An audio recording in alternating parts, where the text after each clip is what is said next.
તો મારું સમાજ વિશે એટલું જ કહેવું છે કે સમાજ સમાજ સમાજ ન કરો, કારણ કે જે દિવસે તમારી પાસે કાંઈ નહીં હોય ને તો આ સમાજ છે ને એ નકરી સલાહ દે, સહકાર નહીં આપે. અને જ્યારે તમારી પાસે બધું જ હશે ને ત્યારે 20-20, 25-25 વર્ષ જૂના સંબંધો કાઢશે, સંબંધો કાઢીને તમારા ઘરે બેસવા આવશે. તમારા પરિવાર અને તમારા બાળકોને આ સમાજના બીકથી તમે એક જેલની જેમ બંધ કરીને રાખ્યો છે.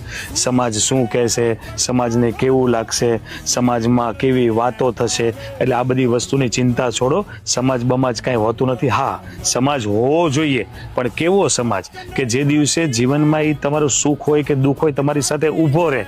આજના જનરેશનની અંદર એવો સમાજ કોઈ જગ્યાએ છે નહીં. આજના સમાજની અંદર તમારા ઘરે કોઈ તેલનો ડબ્બો નાખવાય નહીં આવે.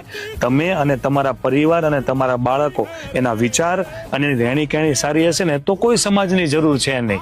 એટલે સમાજ બહુ ન કરો. સમાજ વગર પણ જીવન જીવી શકીએ છીએ, અને જેટલું પણ તમે તમારા પરિવારના વિચારને રહેણી કહેણી સારી રાખશો ને એટલું જ તમારું સારું છે. સમાજની કઈ જરૂર પડશે જ નહીં.